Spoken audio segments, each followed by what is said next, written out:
Começo, antes de mais, por cumprimentar todos os presentes, por agradecer o gentil convite que me foi endereçado pela Associação Nacional de Profissionais Liberais na pessoa do Dr. Orlando Monteiro da Silva e por cumprimentar, naturalmente, todos os demais membros deste painel. Eu estou segura de que aqui teremos uma discussão muito interessante sobre estes vários aspectos que ainda há pouco eram referidos pela doutora Elsa relativamente aos profissionais liberais. Eu, da minha parte, vou-me focar mais especificamente na eventual possibilidade dos profissionais liberais se filiarem em sindicatos. Foi esse o desafio que me foi lançado e a verdade, ainda agora me perguntavam, então afinal é possível ou não? Não sei. Confesso que não estou segura e acho que, entretanto, vão perceber o porquê da minha dúvida. Esta eventualidade, esta possibilidade, suscitou-se agora recentemente em virtude da aprovação da Agenda do Trabalho Digno, que foi trazida pela Lei 13/2023 e que veio então trazer aqui um conjunto de alterações ao Código do Trabalho. E, precisamente, uma das áreas que foi sujeita a modificação por parte do nosso legislador foi a dos trabalhadores independentes, economicamente dependentes. Portanto, reparem, não estamos aqui a falar numa alteração sequer que se refira a todos os profissionais liberais. Estamos especificamente a falar dos prestadores independentes economicamente dependentes e que se trata de uma figura regulada no Código do Trabalho, no artigo 10º. Esta figura não foi agora inventada pela Agenda do Trabalho Digno, ela já existia anteriormente, mas, de facto, a regulação que lhe é dada pelo Código foi aqui enriquecida, quer no que diz respeito à categoria que aqui está em causa, que foi clarificada, parece-me, quer também no que diz respeito aos direitos que são reconhecidos, então, a estes prestadores. Ponto de partida, como sabem, o direito do trabalho é um ramo do direito que se dirige, que procura regular, que procura proteger o trabalho subordinado, o trabalho por conta de outrem. Sendo que, a partir do momento em que o critério da subordinação não é preenchido, a partir do momento em que não estamos perante trabalho subordinado, nós reconduzimos estas pessoas à categoria dos prestadores de serviços, dos trabalhadores independentes. E estas pessoas, naturalmente, ficam arredadas da proteção que é conferida pelo Código do Trabalho. Há, no entanto, aqui, então, esta tal figura intermédia, os tais prestadores independentes economicamente dependentes, que têm acesso a alguma da proteção do Código do Trabalho, mais concretamente nas matérias que se encontram referidas, já vos vou mostrar a norma, no artigo 10º, número 1. E quem são, então, estes prestadores independentes economicamente dependentes? Portanto, estamos a falar de pessoas que não realizam o seu trabalho em moldes juridicamente subordinados, mas que se encontram, então, nesta situação de dependência económica. O legislador veio agora, precisamente, com a Agenda do Trabalho Digno, clarificar um pouco este critério da dependência económica, criando aqui uma presunção. E então, reparem, considera-se, aliás, é uma presunção inelidível, considera-se haver dependência económica sempre que o prestador seja, primeiro, uma pessoa singular, o que significa que, desde logo, as pessoas coletivas ficam excluídas deste regime, quando seja uma pessoa singular que preste diretamente e sem a intervenção de terceiros uma atividade para o mesmo beneficiário e dele obtenha o produto da sua atividade de acordo com o artigo 140 do Código dos Regimes Contributivos. Esta última parte foi um acrescento muito importante porque agora o legislador veio quantificar, veio dizer concretamente qual é que é a quantidade de trabalho que tem de ser prestada em moldes dependentes para que uma pessoa se possa considerar então um prestador economicamente dependente. E olhando então para o artigo 140 do Código dos Regimes Contributivos, nós estaremos então perante um prestador economicamente dependente quando ele obtenha 50% do seu rendimento anual a partir da atividade de trabalhador independente com base no mesmo dador de trabalho ou no mesmo dador de obra. Portanto, esta prestação nestes moldes é condição necessária, embora ainda assim não seja o suficiente, mas é condição necessária para que alguém possa então ser enquadrado nesta categoria do prestador independente economicamente dependente. O que mais é que é necessário fazer? Ora, nos termos do artigo 10º-B, para que uma pessoa possa invocar perante o beneficiário esta qualidade, é então necessário que o declare, tem de declarar perante o beneficiário que é um prestador independente economicamente dependente e apresentar um documento que comprove que, efetivamente, então 50% da sua atividade enquanto trabalhador dependente, pelo menos 50% provém daquela pessoa. Notem eu ainda há pouco dizia, portanto, tem de se tratar de uma pessoa singular, o trabalho tem de ser prestado de forma direta, de forma pessoal, mas ainda assim, e esta foi uma novidade da Agenda do Trabalho Digno, porque a Agenda do Trabalho Digno, enfim, operou aqui a transposição de um conjunto de diretivas, de um conjunto de ideias que nós tínhamos de verter no nosso ordenamento interno, e uma delas tem que ver com a conciliação, com a parentalidade, não é? E então aqui no artigo 10º veio-se criar aqui esta possibilidade no número 3, e já agora saliento este aspecto, de que, embora de facto a atividade tenha de ser prestada de forma direta e pessoal por este prestador, ainda assim, ela poderá ser temporariamente assegurada através de terceiros em caso de nascimento, adoção, assistência a filho ou a neto, amamentação, aleitação, interrupção voluntária ou risco clínico durante a gravidez. Portanto, precisamente nesta ideia da conciliação, que foi de facto também um vetor que orientou aqui a agenda do trabalho digno. Portanto, estas são as pessoas então que podem usufruir, é este o perfil da pessoa que pode usufruir deste regime. E quais é que são então os direitos que são reconhecidos aos prestadores independentes, economicamente dependentes? Ora, o número 1 do artigo 10º vem-nos dizer então quais é que são os regimes do Código do Trabalho que são extensíveis a esta categoria de pessoas. E então reparem, portanto, direitos de personalidade, igualdade e não discriminação, segurança e saúde no trabalho, tudo isto até aqui não era novidade. O artigo 10º, na sua versão anterior, na sua versão prévia à reforma, já previa estas categorias. A grande novidade está nesta parte final, bem como os instrumentos de regulamentação coletiva de trabalho negociais em vigor no mesmo âmbito de setor de atividade profissional e geográfico. Ou seja, veio-se agora prever que estas pessoas podem usufruir, por exemplo, de convenções coletivas, de acordos de adesão, dos IRCTs negociais. Aqui só se usa a expressão negociais, mas é curioso que depois adiante o artigo 10º-A, que foi um artigo editado agora com a reforma, fala também em portarias de extensão, que são IRCTs não negociais. O legislador, por vezes, não prima pela sua precisão. Aqui fala-se em negociais, adiante fala-se também nas portarias de extensão. Portanto, eu esqueceria aqui os negociais com base no que vem adiante. Basicamente, os prestadores podem agora, então, expressamente usufruir de IRCTs, portarias e convenções. No fundo é isto. Agora, como é que podem usufruir destes instrumentos? Porque, como sabem, ou como se calhar se recordarão de já terem falado nisto noutras ocasiões, quer dizer, as convenções coletivas em Portugal aplicam-se, em princípio, de acordo com o princípio da filiação, que está previsto no artigo 496 do Código do Trabalho. De acordo com este princípio, uma convenção coletiva aplica-se, primeiro, aos empregadores que tenham celebrado aquela convenção coletiva, ou que sejam filiados na associação de empregadores que o fez, e aos trabalhadores que estão ao serviço destes empregadores, e que são, por seu turno, filiados nas associações sindicais outorgantes. Esta é a regra de princípio, que depois, na verdade, sofre muitos desvios por causa das portarias de extensão. As portarias de extensão levam a que, na prática, nós tenhamos uma cobertura assinalável das convenções coletivas no nosso país e que não resulta da filiação. Nós não temos dados oficiais sobre a filiação, não existem, mas estima-se que no setor privado, pelo menos, haverá alguns setores em que esta filiação é superior, haverá alguns setores em que a filiação será inferior, mas estima-se, de uma forma geral, em média, que a filiação no setor privado ronde aproximadamente os 10, 11%. A taxa de cobertura é de 90%. Portanto, como é que nós conseguimos uma taxa de cobertura tão elevada? Portarias de extensão, não é? Mas reparem, seja como for, as portarias são emitidas para trabalhadores e para os empregadores também. As convenções são celebradas por sindicatos. Como é que nós conseguimos, então, que estes prestadores acedam a estes instrumentos?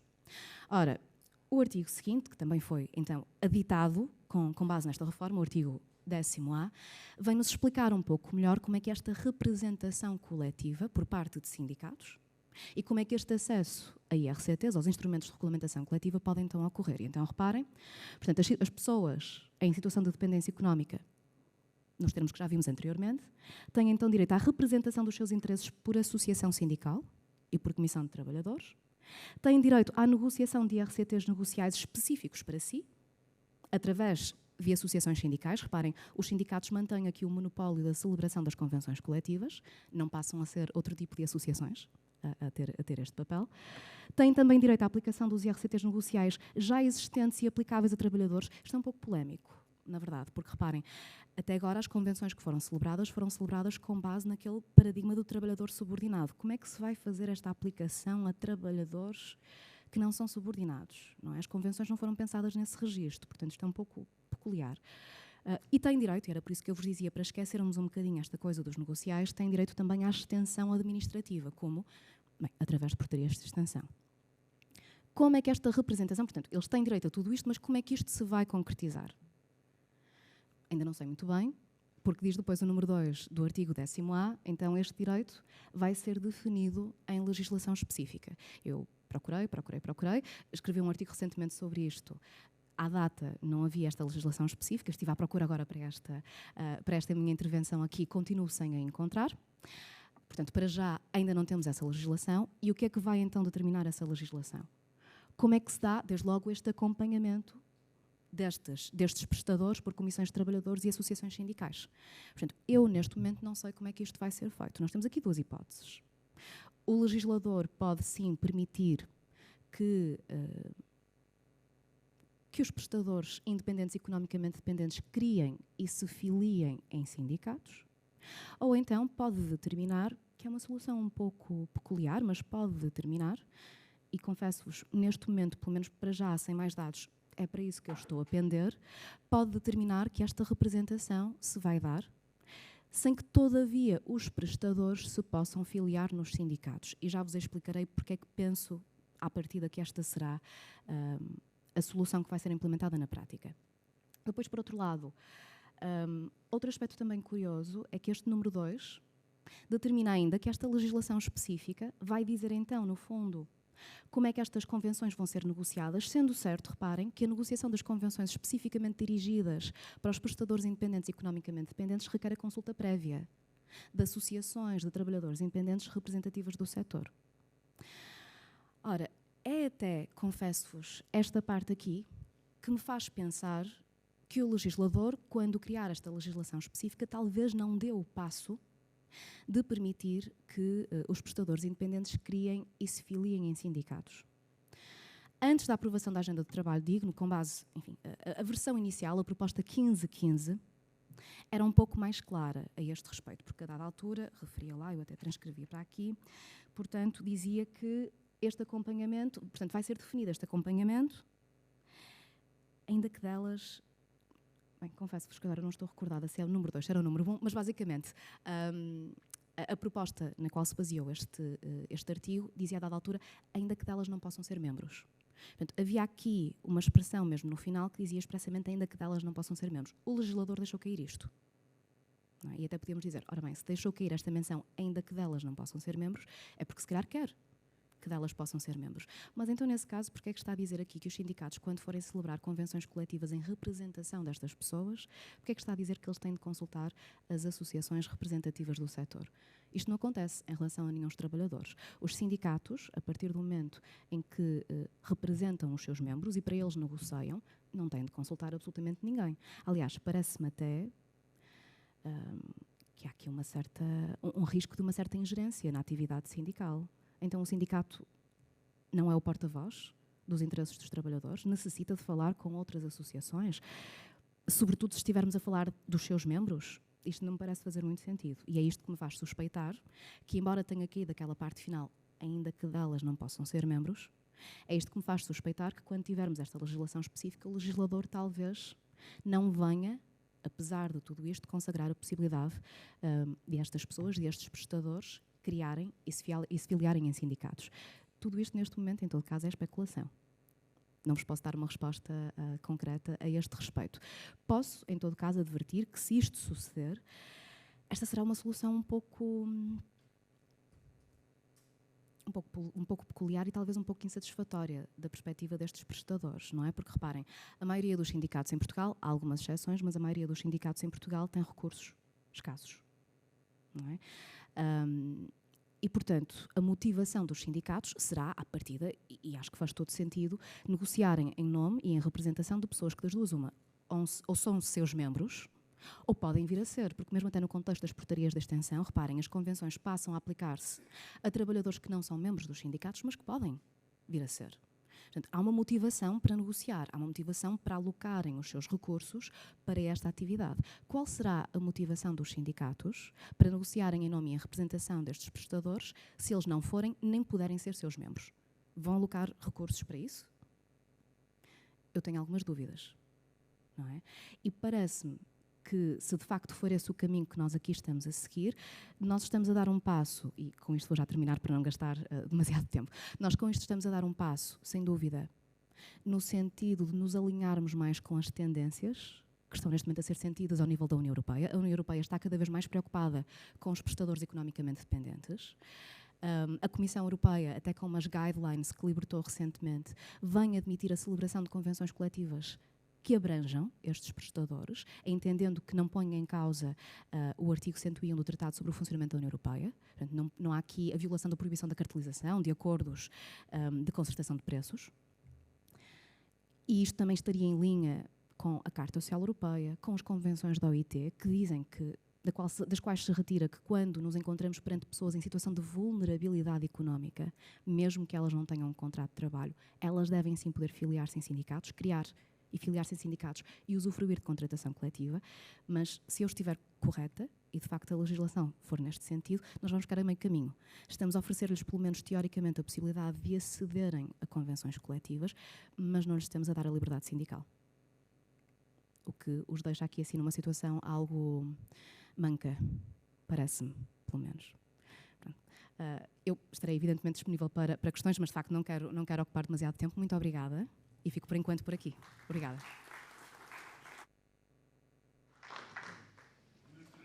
Ana Teresa, muito obrigada pela sua...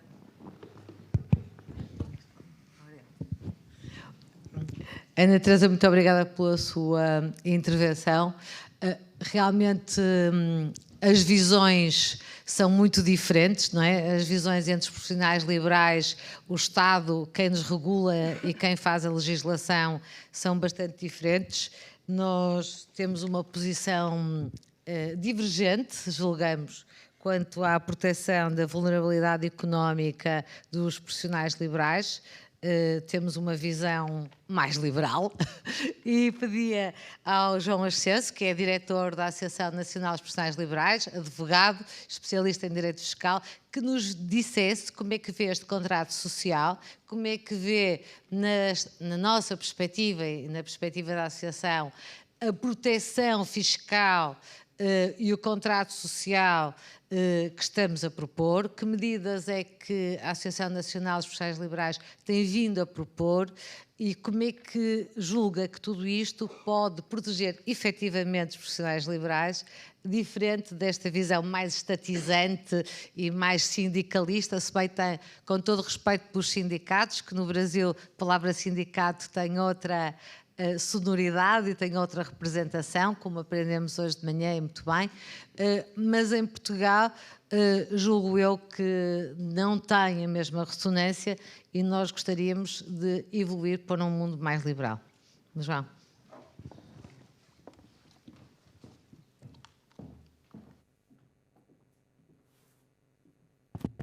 Elsa, muito obrigado pela pergunta. Eu tenho aqui uma apresentação, mas que não vou fugir às perguntas que me fez. De verdade, acho que poderá ajudar aqui a identificar algumas dessas questões.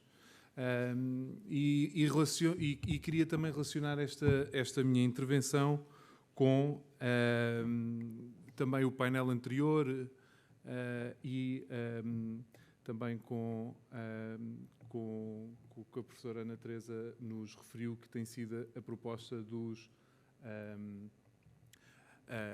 a proposta do Governo e esta tentativa de aproximar alguns tipos de profissionais liberais dos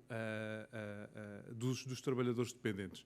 Dizer que a Associação Nacional de Profissionais Liberais é totalmente contra os chamados falsos recibos verdes e, de facto, essas pessoas que estão numa situação de precariedade e que não são verdadeiramente profissionais liberais, mas, ao mesmo tempo, e eu tentei aqui identificar alguns dos principais problemas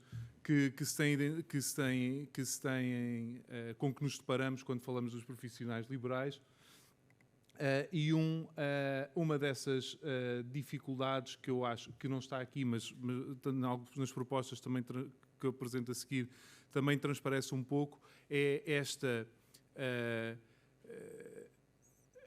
a falta de caracterização do que é um profissional liberal. Porque sempre que se tenta identificar um profissional liberal, é muitas vezes feito em comparação com o trabalhador dependente.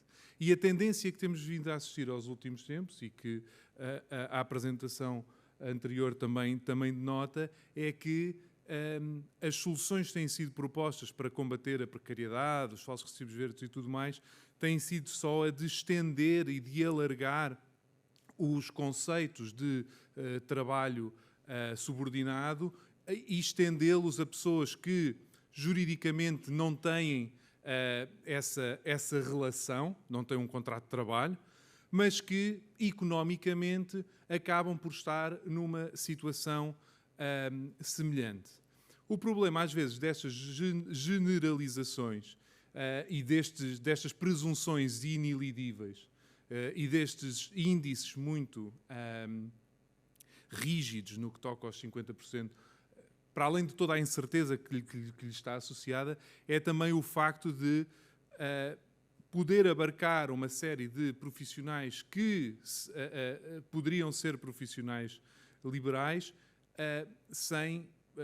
e que, na verdade, não querem estar nessa situação de trabalho dependente, embora também, como vimos, é preciso também haver essa declaração de vontade de aderir a essa possibilidade.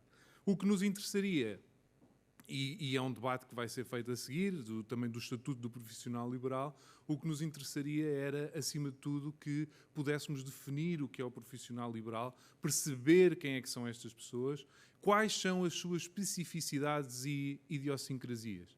E no painel anterior falou-se muito que estas diferenças dependem muito da cultura, da sociedade, do papel que as profissões assumem no seu contexto, no seu meio, e da dificuldade. Mas percebeu-se também que, em geral, há problemas que são comuns a todos estes profissionais.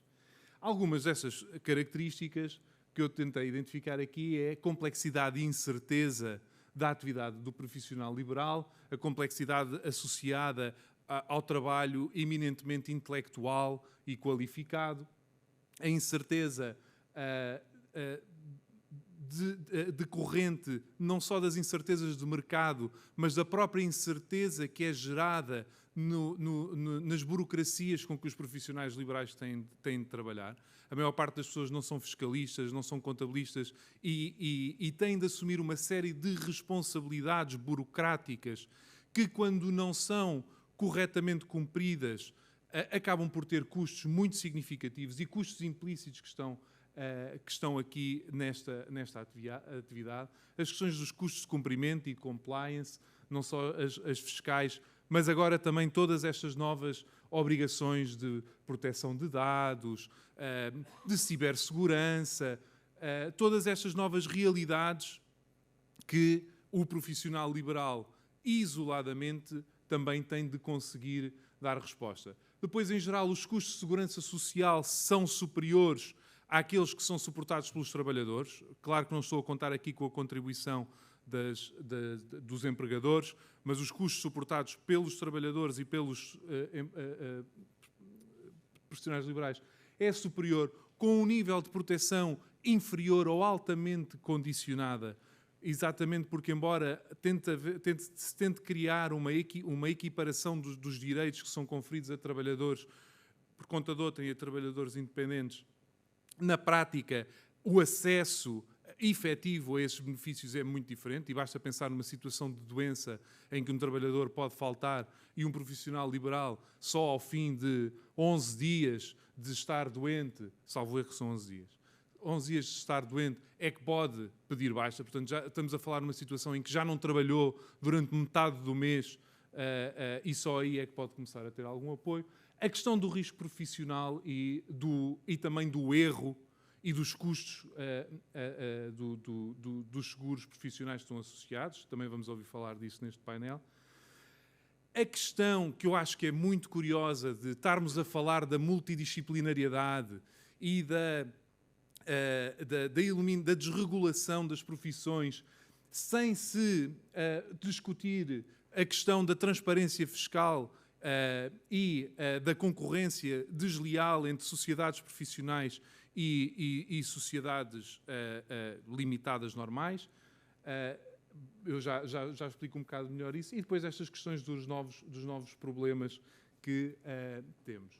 Alguns das propostas que nós temos apresentado para combater estas dificuldades começando pelo regime da transparência fiscal optativo. O que é isto, a transparência fiscal? Basicamente, uma sociedade de profissionais, ou seja, uma sociedade que tem trabalhadores profissionais liberais, todos do mesmo setor, entra num regime de chamada transparência fiscal, em que não há tributação em sede da empresa e todos os lucros são imputados aos seus sócios. Isto acontece numa sociedade em que só há contabilistas, numa sociedade de advogados, numa sociedade em que todos os sócios são médicos, até numa sociedade de consultores em que todos exercem essa atividade. A questão da multidisciplinariedade, por exemplo, veio permitir que algumas destas sociedades, como as sociedades de advogados, que só podiam ter como sócios advogados, possam ter como sócios outras profissões. O facto de esta sociedade, uma sociedade de advogados, arranjar um sócio contabilista, passa a ser uma sociedade não sujeita à transparência fiscal e, portanto, ter uma tributação em IRC, enquanto que se tiver todos os advogados, aqueles lucros vão ser imputados aos sócios. Qual é que é a questão aqui? A questão aqui prende-se muito com os investimentos que é preciso fazer na digitalização, com o fundo de maneio que as empresas têm de criar para ter uma gestão saudável e, portanto, nas sociedades de transparência fiscal, como os lucros vão ser tributados às taxas progressivas do IRS, o incentivo é de tirar o dinheiro das sociedades e de as descapitalizar e de não as preparar para elas fazerem esses investimentos na digitalização que são absolutamente fundamentais. Ao contrário, uma empresa que não esteja nesta situação paga os 21%, mas o dinheiro fica lá parado e permite fazer estes reinvestimentos. Portanto, a proposta é tornar este regime optativo.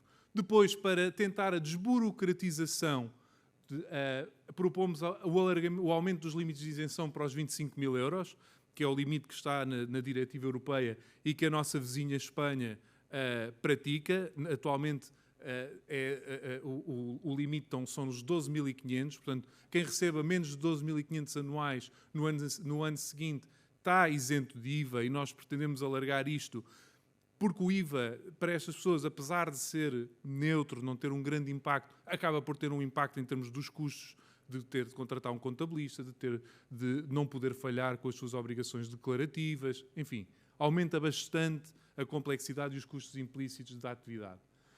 Criar pagamentos por conta voluntários, ou seja, as pessoas livremente, os trabalhadores poderem decidir fazer um pagamento por conta do imposto que vão pagar mais à frente, e isto liga-se intimamente com a opção por escolha do escalão de retenção na fonte. O Governo tem dado muitos sinais de querer adaptar as retenções na fonte consoante o nível de rendimentos, incluindo nos prestadores de serviço. Isto é uma medida que nós apreciamos a bondade desta medida, mas parece-nos que, em termos práticos, vai ser uma medida muito complicada de implementar, na medida em que, havendo uma taxa de retenção na fonte que se aplica considerando o escalão de rendimentos em que o profissional liberal se insere, o que é que isto vai permitir? Vai permitir que as várias empresas a quem o profissional liberal presta serviços saibam exatamente qual é que é o nível de rendimentos anual que aquele profissional liberal faz, comparam com os preços que eles lhes pagam e, de alguma forma, permite que confere à empresa que vai contratualizar uma posição negocial mais forte em face do profissional liberal, que perde aqui alguma capacidade negocial porque há informação que a empresa acaba por ter. E numa altura em que a proteção de dados é tão relevante, acho que deveria haver aqui algum cuidado. E, portanto, a nossa proposta passaria por ser o próprio profissional liberal a ter a autonomia e a responsabilidade de definir qual é que é o nível de retenção na fonte que pretende fazer a determinado momento e depois, se não tiver feito retenções na fonte suficiente, poder complementar com pagamentos por conta voluntários. É preciso perceber estas especificidades e estas diferenças que existem. Depois a questão também do regime simplificado, enfim, basicamente os regimes simplificados para quem recebe até 200 mil euros anuais beneficiam de determinadas presunções de que parte desse rendimento foi custos. Normalmente, para a maioria dos profissionais liberais, 25% desses montantes são considerados custos. O Governo, a Assembleia da República, na verdade, no mandato anterior, alterou isto, obrigando a que essas deduções de 25% são na mesma conferidas, mas é preciso que se demonstre que uma determinada percentagem dos custos foram efetivamente afetos à atividade profissional. Isto, mais uma vez, gera burocracia, obriga, na prática, o profissional liberal a ir ao e-fatura, verificar se as faturas estão lá todas, não sei se já alguma vez foram ao e-fatura, mas aquilo vem o nome da firma, não vem sequer a despesa que vocês fizeram e, portanto, é absolutamente infernal uma pessoa conseguir identificar tudo isso para poder, efetivamente, ter acesso a este benefício. E acaba por ignorar completamente os custos implícitos que o próprio Estado transfere para os profissionais liberais, quando o obriga com as declarações do IVA, com as declarações de segurança social, ou a pagar alguém para o ajudar com essa questão. No lado da proteção social, uma das questões que nós temos discutido, e eu queria aqui salientar que a Associação é jovem, tem conseguido colocar muitas das suas ideias no mercado e o Sr. Presidente tem conseguido fazer contactos ao mais alto nível, como se bem demonstra neste evento. Mas nós estamos abertos a também a ouvir as vossas opiniões e receber os vossos contributos e certamente haverá uma discussão muito interessante que se pode surgir aqui. Uma das questões que nós temos discutido e abordado é a possibilidade, e aqui ainda de encontrar a pergunta da Elsa sobre qual o contrato social que nós queremos para os profissionais liberais. Tipicamente sabe-se que os profissionais liberais não têm grandes incentivos a contribuir para a segurança social, o que acaba por colocá-los numa situação um bocado até perversa e que pode ser prejudicial para os próprios profissionais liberais, por não terem apoios por causa das pensões que vêm ter. Na situação Covid, verificou-se a quantidade de profissionais liberais que não tiveram acesso a nada, mas que também, na verdade, nunca tinham feito contribuições. E, portanto, temos de criar aqui condições para incentivar a adesão dos profissionais liberais a um sistema de segurança social. Uma das questões que se tem falado é existirem diferentes níveis de proteção social para diferentes níveis de contribuição. O que é que isto significa? A ideia seria, para ter uma proteção social completa, velhice, doença, parentalidade, por aí fora, pagar-se-ia a taxa de segurança social mais elevada. No entanto, se alguém não quer ter apoio na parentalidade ou na doença porque acha que na prática não vai usufruir disso, poder ter uma taxa de contribuições mais reduzida. E termos aqui, basicamente, um escalão máximo, um escalão mínimo e um escalão médio, em que o próprio profissional liberal escolhe de livre vontade qual é que é o regime o nível de proteção que pretende do Estado. A outra questão que eu acho que é interessante é aqui a questão das contas de capitalização para a reforma. O que é isto? basicamente é criarmos a possibilidade de transferirmos parte do nosso salário para uma conta poupança, uma conta reforma, que só poderá ser acedida ao fim de determinados anos, e quando nós fazemos esta contribuição, esse montante vai sair da nossa declaração de IRS. Por exemplo, uma pessoa que receba 25 mil euros por ano vai fazer com uma contribuição de 5 mil euros anuais para esta conta, vai só pagar IRS naquele ano sobre 20 mil euros e aqueles 5 mil euros que vão ficar a capitalizar e a rentabilizar para ter um complemento de reforma no futuro, serão tributados no futuro, à medida que o pensionista profissional liberal vai retirando esses montantes da conta. Portanto, vamos dizer que, em vez de pagar imposto sobre 25 mil euros, paga sobre 20 mil naquele ano, e no final vai crescendo um bolo, e à medida que vai utilizando esse dinheiro, vai havendo, então, tributação. Parece-nos que isto seria uma medida que incentivaria imenso a constituição destes planos de reforma, porque hoje em dia uma pessoa, para fazer uma conta poupança, basicamente tem de pagar imposto sobre o dinheiro que lá vai pôr, o que cria um grande incentivo a ter este tipo de instrumentos, quando pode colocar o dinheiro em fundos de investimento, enfim, onde quiser. Já que vai pagar o imposto, não fará muita diferença. Uma da questão que eu acho que é importante referir aqui, porque este tipo de propostas vem muitas vezes associada a ok, mas isso vai descapitalizar a segurança social e tudo mais, a forma como nós, no fundo, queremos arranjar uma solução para os profissionais liberais. O Estado depois o Estado e os partidos políticos arranjam a solução que bem entenderem, no sentido em que esta modalidade de contas poupança tanto pode ser gerida por privados, por banca, por seguradora, por fundos de investimento, como pode ser gerido no próprio contexto da Segurança Social. A Segurança Social constitui um fundo para este efeito e as pessoas, em vez de fazerem as contribuições para um produto financeiro oferecido por um banco, podem fazer as contribuições para a Segurança Social. Enfim, não querendo alongar muito mais, falar apenas aqui de duas questões que estão muito relacionadas com o painel anterior. A formação contínua é importantíssima para um profissional, especialmente para um profissional liberal. Os empregadores hoje em dia pagam muitas das formações que os seus trabalhadores têm, mas quem é que suporta estes custos para os profissionais liberais? Há uma falta de apoios para a formação dos profissionais liberais. E há também uma recusa de acesso a fundos europeus para a digitalização e para lidar com as novas realidades, para lidar com a reconversão profissional para as profissões que desaparecem, para as profissões que se transformam.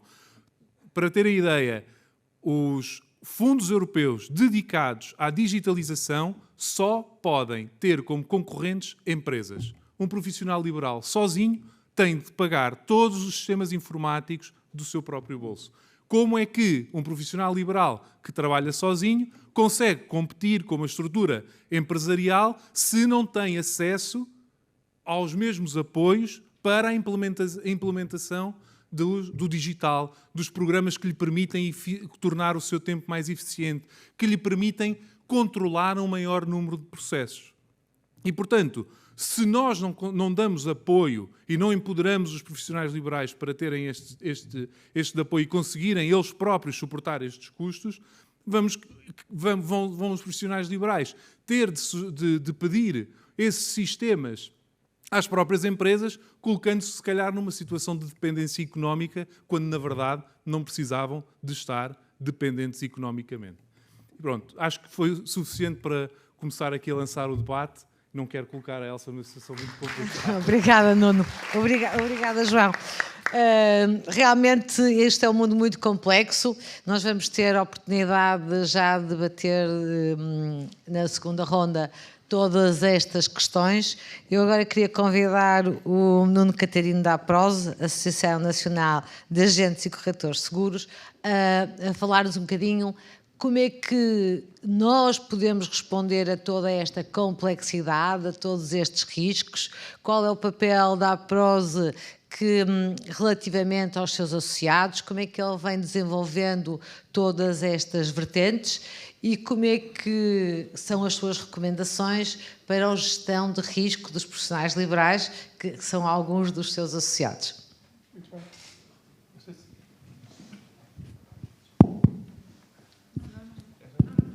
Este funciona. Muito bem.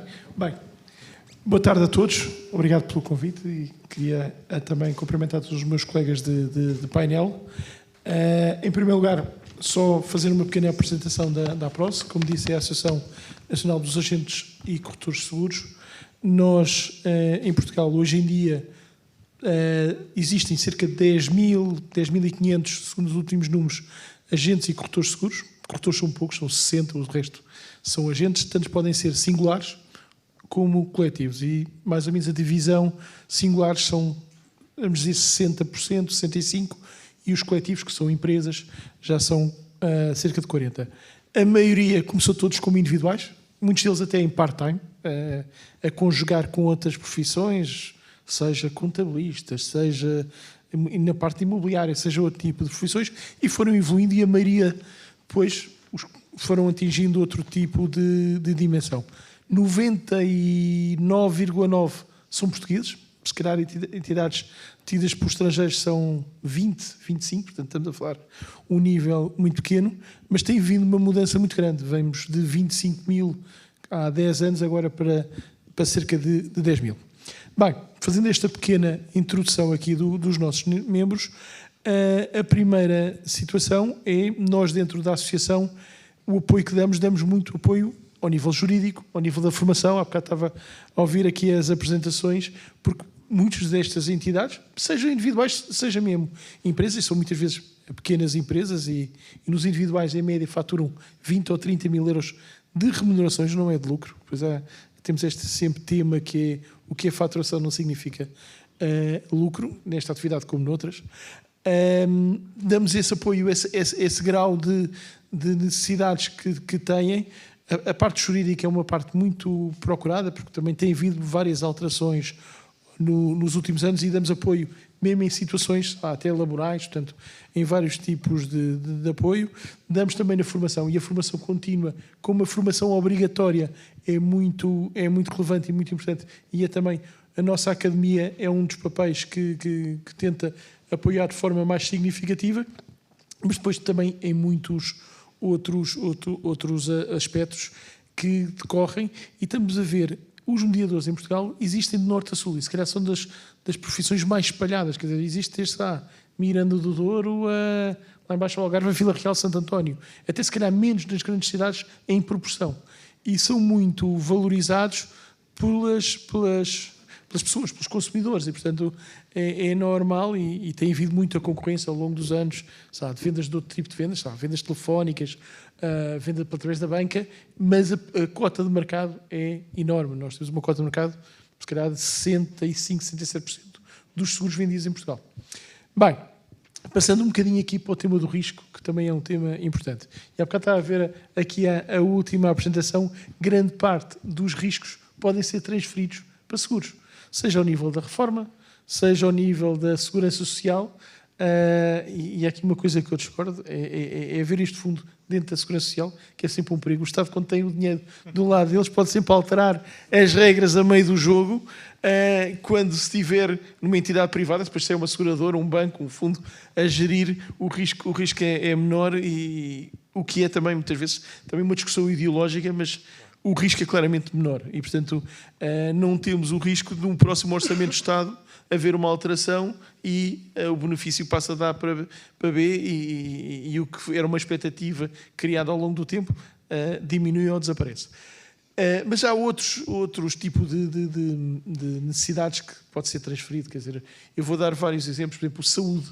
E nós hoje vivemos, infelizmente, num Estado que nos dá pouco apoio ou pouca resposta na saúde e, portanto, o sistema privado tem um peso e cada vez tem um peso maior para dar resposta a essas necessidades, também nos seguros de saúde. Portanto, há várias áreas onde o risco pode ser gerido. E o principal, e é muito transversal à maioria das atividades dos profissionais liberais, é a parte do seguro de responsabilidade civil.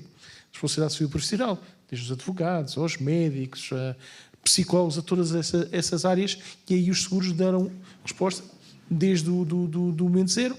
Habitualmente são áreas onde as ordens também têm uma oferta, muitas vezes uma oferta mínima, uma oferta de valor mais inferior, até porque muitas vezes esse custo está nas cotas e para não ter um custo de cotas muito elevado é uma oferta mais baixa, mas a maioria das profissões tem acesso a depois poder ter um segundo nível de reforço desse valor das ordens que os seguros respondem, e hoje em dia existem seguros para N atividades. Porque eu estava a dar um exemplo mais recente que ouvi e que vi, até para tatuadores. E, quer dizer, mas todas essas atividades têm risco.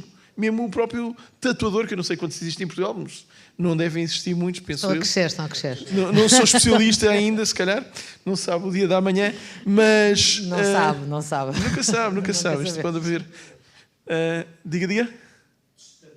E dos tatuadores também, que também vão ter a sua necessidade de seguros. Portanto, no fundo, todo este nível de proteção, e começámos na reforma, acabámos na responsabilidade civil profissional, tem necessidade de ter uma resposta da atividade seguradora. E é isso que tem sido feito pela mediação, e procuramos essas soluções. Quando não existem, temos que desafiar quem pode fazer, seja em Portugal e seja no estrangeiro, e cada vez mais vamos à procura fora de Portugal, porque muitas vezes são áreas específicas de dar resposta a estas necessidades, e não acho que muitas vezes a gente deve ficar à espera do Estado para dar resposta. Sim. Mesmo ao nível da segurança social. Temos que nós prepararmos e tratarmos, e com isso vamos ter um nível de segurança muito maior. Eu agradeço, nós comungamos da sua opinião, que efetivamente não é estar à espera do Estado. Nós vamos ter que ter uma regulamentação que nos permita viver dentro do Estado, mas a nossa luta, efetivamente, as nossas pretensões e aquilo que nós fazemos é tentar ser liberal, ter autonomia, ser empreendedor e intraempreendedor, mesmo estando dentro das empresas, há que ser intraempreendedor e não depender do Estado e, portanto, encontrar mecanismos autónomos que possam garantir um futuro e um presente para os profissionais liberais. Sim, estamos de acordo relativamente a isso. Eu queria perguntar ao João Miguel Santos, que é... Está a funcionar? Client Engagement and Retention da AGEAS Seguros. E como é que vê a gestão do risco e, principalmente, qual é o seu posicionamento agora com a Associação Nacional dos Profissionais Liberais para nos ajudar a ter uma visão de futuro? Quais são os riscos mais importantes na sua perspectiva? O que é que deve ser coberto? Como é que pode ser coberto? O que é que podemos fazer desde já, não é? Muito bem. Começo por cumprimentar o painel e os membros da Associação aqui presentes no auditório. Começo justamente por, em nome da AGEAS Seguros, AGEAS Seguros. AGEAS Seguros, sim senhor, AGEAS Seguros. Dizer que é com enorme gosto e sentido de responsabilidade que seremos a parceira de seguros da Associação Nacional de Profissionais Liberais. E digo com sentido de responsabilidade e compromisso porque também nos vai trazer desafios justamente em muitos temas que foram abordados aqui. E na construção de soluções adaptadas e customizadas em função das profissões, e aqui tende sempre o mote, o profissional liberal.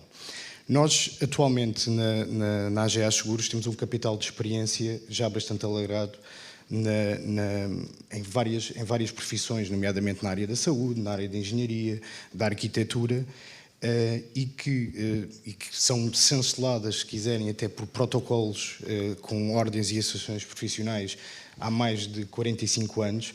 Por isso, desse ponto de vista, encaramos sim como um desafio, que ainda existe um caminho a percorrer, e é nesse sentido que esta parceria também nos vai desafiar a construir soluções cada vez mais adaptadas às necessidades dos profissionais liberais.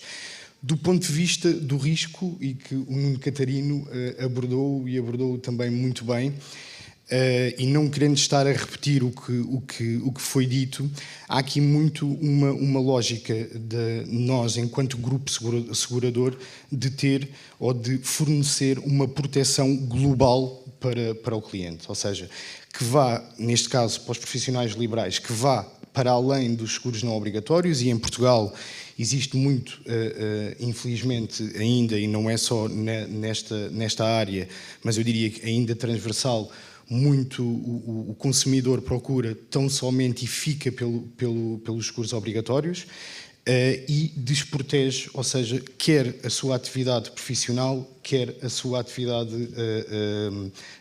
quer o seu património pessoal também.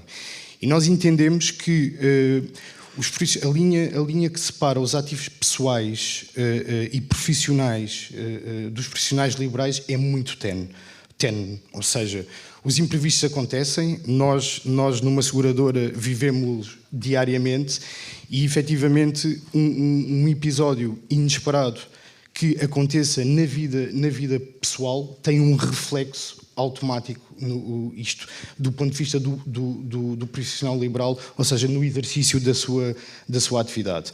É neste sentido que existe também aqui um grande desafio, não só nós da AGA Seguros, mas também de todas as associações representativas, nesta sensibilização. Na sensibilização da proteção na saúde, como foi referido, da reforma, das invalidezes, além dos seguros obrigatórios, como os acidentes de trabalho, que é um caso, e também na área das responsabilidades. Ou seja, responsabilidade civil, sim, profissional, é chave para os profissionais liberais. Desse ponto de vista, a oferta que a AGA Seguros tem atualmente é bastante robusta e bastante completa, na medida em que tem uma customização e uma adaptação em função da profissão. Existe, é um facto também, margem para evoluir, e efetivamente há um conjunto de novas profissões que efetivamente nós, enquanto grupo segurador, estamos a estudar a melhor forma de enquadrar em produtos, e aqui muito nesta área da responsabilidade civil. Mas, efetivamente, como nós vemos o risco para os profissionais liberais, é muito numa ótica de proteção, quer pessoal e familiar, e também, naturalmente, dos riscos profissionais. E é nessa medida que estamos a trabalhar, e vamos trabalhar também com todos os atores deste setor, para que possamos também ter a melhor oferta para os profissionais liberais. Isto tudo acompanhado também de uma rede comercial, quer interna, quer também de consultores e de mediadores de seguros, que está altamente preparada, está altamente sensibilizada para os profissionais liberais, pelo capital de experiência que temos, nomeadamente aqui nas ordens profissionais, como eu referi, em que presta o aconselhamento personalizado e faz algo que é fulcral, eu diria, muito aqui nos profissionais liberais, que é identificar de uma forma bastante clara e personalizada as necessidades de proteção, sempre nos dois ângulos, um ângulo profissional e também no ângulo pessoal. Muito obrigada. Por falar em proteção, já nos conhecemos há muito tempo, é um gosto voltar a estar consigo aqui. A Filipa é advogada, é especialista em privacidade e proteção de dados, mas também é especialista em propriedade intelectual, coisa que não queres pôr no CV hoje, mas é especialista em propriedade intelectual e tem sempre uma abordagem do mundo da cultura, da arte, uma visão global e uma visão 360, uma visão integrada de tudo o que são os direitos, liberdades e garantias e as várias vertentes de como é que se podem proteger os artistas, os músicos, os pintores, os escultores, que também fazem parte aqui da nossa associação e que gostamos de representar e com muito gosto representamos. Como é que é a sua visão de como é que a proteção de dados e a privacidade têm impactado os artistas, os profissionais liberais? Como é que esta visão 360 pode ser vista de momento e de futuro? Obrigada, Elsa. E, antes de mais, deixe-me só cumprimentar os meus colegas de painel e agradecer o convite à Associação Nacional de Profissionais Liberais, mas, sobretudo, agradecer por promover este debate tão importante e que dá visibilidade e voz a todos aqueles que se atrevem e arriscam, e falamos tanto aqui de risco, a trabalhar por conta própria. Antes de mais, também fazer assim, uma partilha pessoal, que neste momento trabalho numa empresa, ou seja, sou trabalhadora por conta de outrem, mas durante 10 anos trabalhei como profissional liberal, como advogada, assim, em propriedade intelectual, e a mudança agora para uma empresa prendeu-se mais com a vontade de estar do lado de lá, de estar do lado do cliente final. Era advogada, prestava assessoria a empresas e tinha muita vontade de estar do lado do cliente final, de fazer parte de um projeto do princípio ao fim, que enquanto advogada não acontecia. Entrava em pequenas fases de projetos, mas nunca acompanhava depois o seu desenvolvimento. Foi essa a vontade principal, e também ser de Lisboa, e tinha uma grande admiração, já cá estou há 20 anos no Porto, tinha uma grande admiração pela indústria do Norte, tinha muita vontade de estar numa fábrica, na indústria, de conhecer por dentro, até depois, se voltar a ser advogada profissional liberal, poder prestar um melhor serviço aos clientes. E dizer também que, curiosamente, fui mãe num regime e noutro, enquanto profissional liberal e enquanto trabalhadora por conta de outrem. Isto é uma partilha pessoal, mas senti na pele as diferenças entre ser mãe num regime e noutro. E o conforto que é ser mãe enquanto tendo um vínculo laboral e tanto apoio social. Aliás, quando recebi o convite para este debate, lembrei-me também muito, não conhecendo o contexto, mas daquela advogada que recentemente morreu com cancro, sem apoio social, e que foi trabalhar 9 dias depois de ter sido mãe, o que me tocou especialmente esse caso. Mas, tendo sido mãe num regime e no outro, as diferenças só não foram maiores. Eu também gostava de tocar neste ponto para chegar a essa abordagem 360. As diferenças só não foram maiores porque tive o privilégio de estar numa sociedade de advogados, uma das grandes, raríssimas, que remunerava o estágio, o que até há pouquíssimo tempo, era uma absoluta exceção. Por isso, depois de 5 anos no curso de Direito, tínhamos ainda que fazer 3 anos de estágio, a esmagadora maioria não remunerado, numa fase em que eu era advogada estagiária quando fui mãe, e só tive esse apoio porque a sociedade onde trabalhava, não sendo obrigada a tal, éramos profissionais liberais, tinha uma política de apoio à natalidade. Por isso tive direito a 4 meses de apoio em que pude estar de licença de maternidade. E isto parece-me importante numa altura em que se fala tanto de responsabilidade social, de felicidade no trabalho, destes critérios agora ESG, da sustentabilidade, da governança, que as empresas também, e sobretudo estas que assentam em grandes plataformas e cuja força de trabalho são estes profissionais, como ouvimos aqui, economicamente dependentes ou precários, que assentam nessa força, sejam também as primeiras a dar o exemplo e que vão mais além da lei, ou seja, não escudando na lei como não são obrigadas a tal, mas que possam adotar códigos de conduta, códigos de ética, políticas internas que possam proteger aqueles que dependem economicamente de si. Isto também fazendo um paralelo com a proteção de dados e a privacidade, que é de facto hoje a área na qual trabalha a 100%, E o Regulamento Geral sobre a Proteção de Dados, estas novas regras que temos ouvido falar tanto, trouxe um novo paradigma para as empresas, um novo paradigma de responsabilidade proativa, de autorregulação.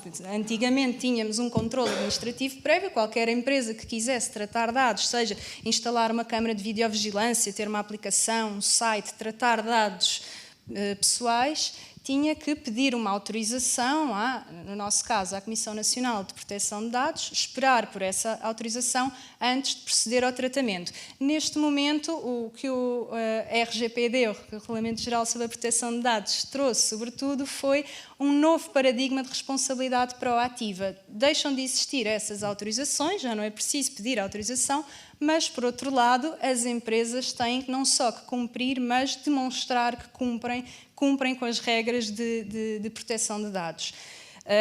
Não todas, mas muitas delas são obrigadas a ter uma pessoa, um encarregado de proteção de dados, que serve não para proteger o negócio, não para olhar para o negócio, mas para proteger os titulares de direitos, as pessoas, todos nós, e que seja o seu representante dentro da empresa e que procure então que a empresa, em tudo o que faz, em todas as suas operações, siga e que atenda aos direitos das pessoas. E este parece-me um bom regime, até para outras matérias, mesmo nestas de conformidade, que agora se fala tanto, de corrupção, e mesmo de responsabilidade social, felicidade no trabalho, igualdade.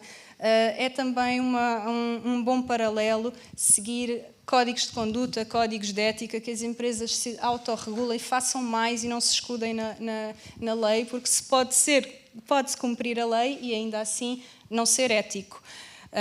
Aliás, como também ouvimos falar hoje, muitas vezes hoje em dia é impossível que qualquer lei consiga acompanhar este crescimento, esta nova era digital. Muitas vezes, quando uma lei é implementada, já está desatualizada. Por isso, é importante que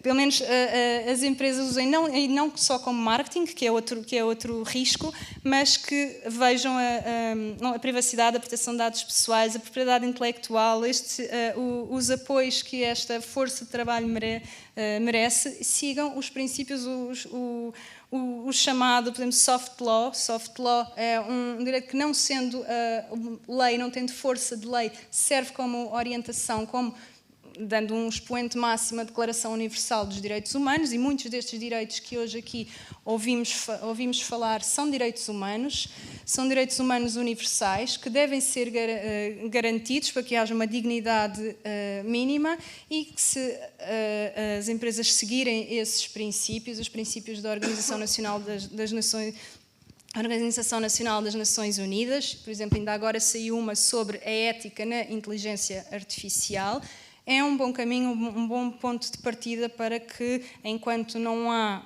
por exemplo, um estatuto do profissional liberal, que possa haver que possam ver assegurados os direitos mínimos que têm direito, ou que asseguram uma dignidade básica. Tinha muito ainda por dizer, mas dando assim uma visão 360, diria que é uma grande oportunidade esta nova era digital que vivemos hoje em dia, permite até um profissional liberal estar mais aberto ao mundo. Hoje em dia é natural para nós ter consultas online, ter reuniões online, o que não era, a pandemia trouxe-nos essa aceleração. Talvez hoje já não faça tanto sentido ter, até para uma profissão como os advogados, um escritório, todos aqueles recursos que antigamente se exigiam. Hoje em dia é possível estar aberto ao mundo, ter clientes em todo o mundo, a concorrência também aumenta, mas estar atento também aos desafios de cibersegurança, de proteção de dados, e também ter cuidado com esta abundância de informação que às vezes leva a que possamos perder o foco, a reflexão, o debate, aquilo que hoje estamos a fazer e que se perde muito com a inteligência artificial. Para que aprender quando temos ali um assistente digital que nos dá as respostas, responde a tudo o que queremos melhor que nós, em 5 segundos. Sim. Por isso, Obrigada, obrigada. Filipa. Não, pois vamos ter que fazer uma segunda ronda, porque eu não resisto a fazer uma série de perguntas, mas Luís Saia, que é vice-presidente da AEP, a Associação Empresarial de Portugal, ainda não teve a oportunidade e, portanto, vamos primeiro fazer uma primeira ronda. Eu talvez começasse por perguntar, pegando nos comentários da Filipa, naturalmente, e da curiosidade de vir do sul para norte, de conhecer o tecido empresarial e também este tecido empresarial que vem do empreendedorismo, vem das pessoas que têm capacidade de desenvolver negócios, e começam muitas vezes sozinhos, como profissionais liberais, e depois vão estruturando e crescendo até atingir alguma dimensão. Como é que vê a relação das empresas com os profissionais liberais, com a sua representatividade? Está a Associação Empresarial de Portugal também atenta a este novo fenómeno e principalmente atendendo que existe aqui uma transformação digital, temos os nómadas digitais. Como é que vê todo este fenómeno da representatividade, do digital, do risco e da capacidade de empreender? Muito boa tarde a todos. Agradecer em nome da AEP o convite que nos foi formulado para estar aqui presente. Felicitar a Associação Nacional dos Profissionais Liberais pela organização do seu primeiro fórum.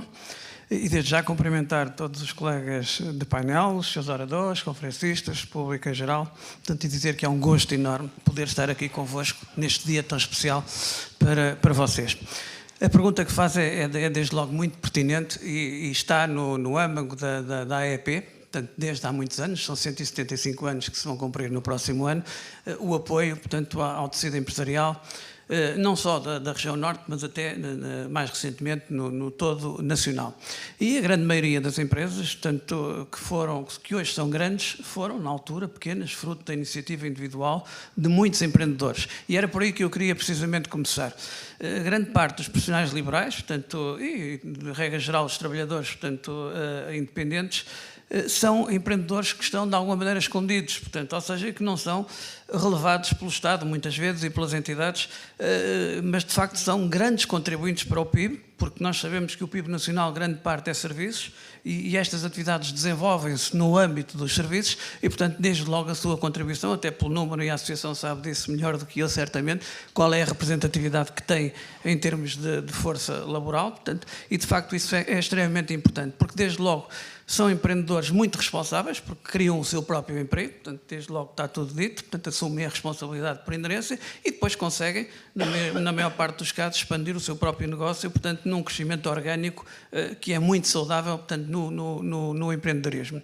Portanto, depois dizer também que para nós é extremamente importante, quando fala do relacionamento com as outras empresas, portanto, as ditas sociedades, sejam elas de que tipo for, ou formato tenham da forma jurídica, porque de facto o profissional liberal, e portanto nas suas mais diferentes vertentes, desempenha desde há muito tempo um papel muito importante no apoio às PMEs e muito em particularmente às microempresas. Nós, enquanto dirigentes associativos, e portanto quer na AEP, quer noutras entidades mais pequenas de âmbito mais regional, vivemos muito com esta realidade, quer com o apoio dos profissionais liberais, indiretamente, portanto, prestando o apoio às associações que depois congregam e são, portanto, canalizadores desses serviços para os seus associados, ou até já, quando eles têm outra dimensão, maior um bocadinho, portanto, conseguem, de facto, ser uma vertente de apoio muito grande, portanto, a essas pequenas e microempresas. Portanto, desde já, não só a importância que têm enquanto aquilo que acrescentam, portanto, ao todo nacional por si, mas também àquilo que permitem, de alguma maneira, regulamentar o mercado e apoiar estas iniciativas de empresas que não têm ainda estrutura para poder contratar profissionais em áreas muito específicas, mas que a sua estrutura, portanto, não permite e tem que ter uma função mais banda larga, e então tem este modelo multitask que permite, de facto, através da avança, da consultadoria, seja ela em que forma for, termos aqui um apoio ao tecido empresarial.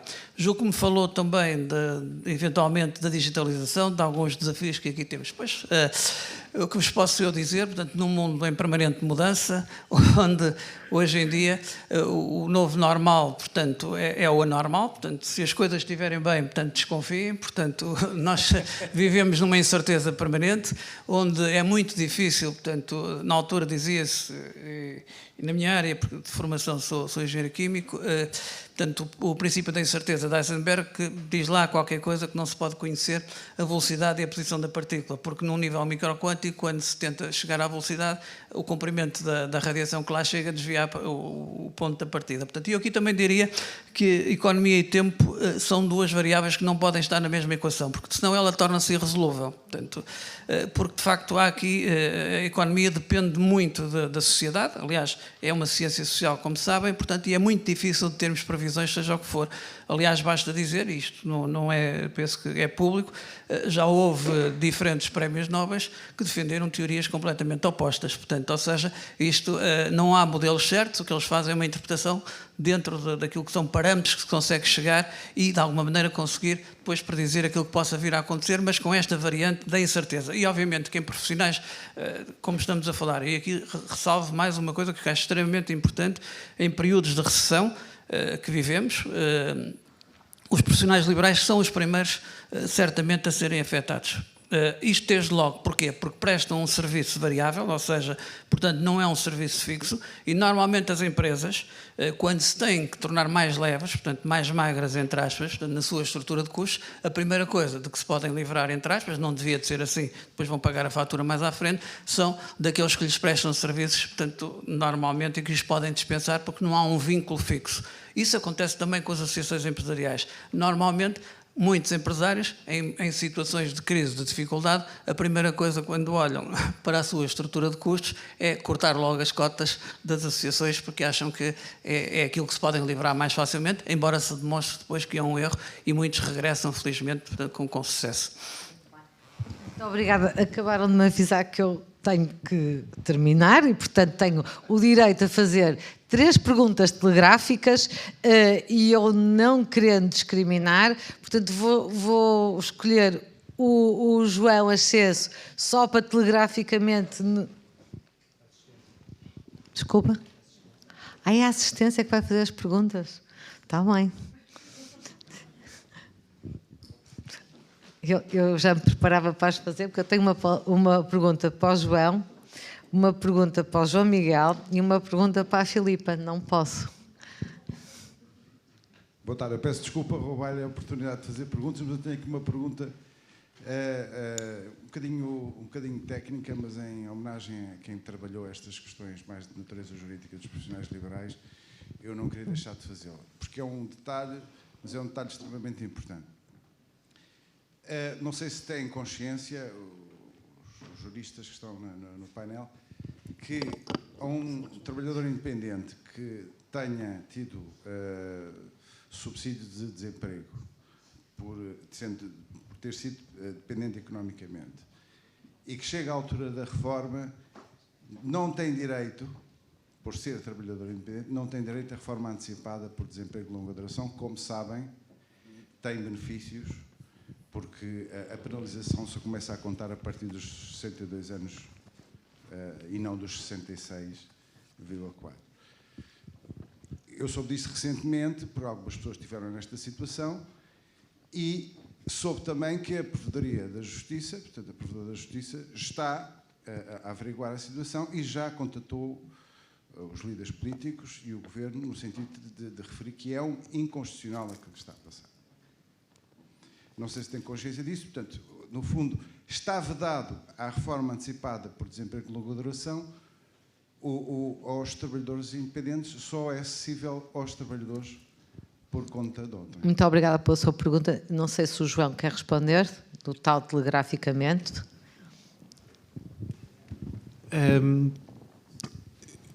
Dessa situação em concreto não tinha consciência, mas tenho consciência de outras semelhantes. Eu acho que um dos problemas que nós temos a esse nível é o de tentarmos utilizar um modelo que está pensado para os trabalhadores por conta de outrem e no fundo tentarmos pôr um fato que não é nosso vestido um fato de outra pessoa vestido por nós. Uma das medidas que nós também temos referido é a possibilidade de aceder a algumas contribuições que foram feitas pelo profissional liberal em situações de carência económica, como seria esse caso. Eu acho que a solução, acima de tudo, deverá passar por, e já que Portugal está a pensar numa reforma mais estrutural, mais profunda da Segurança Social e do modelo de Segurança Social, é aproveitar esta oportunidade para tentarmos criar um fato diferente, um fato dos profissionais liberais, que tenha em conta as suas especificidades, os seus problemas, os seus riscos.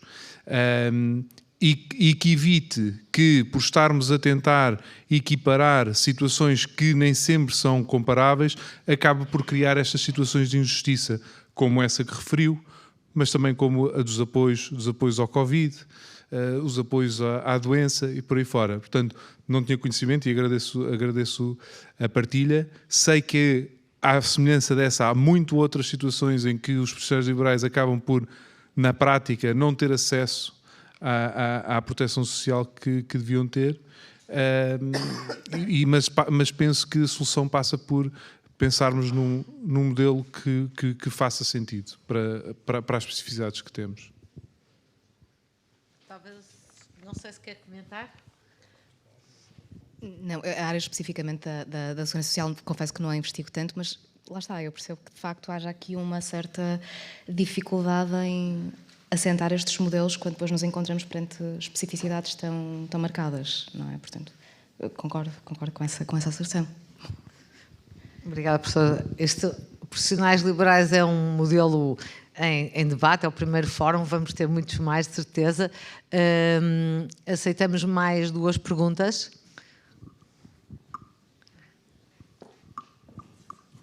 Bom, obrigado pelas apresentações, este é um tema muito complexo.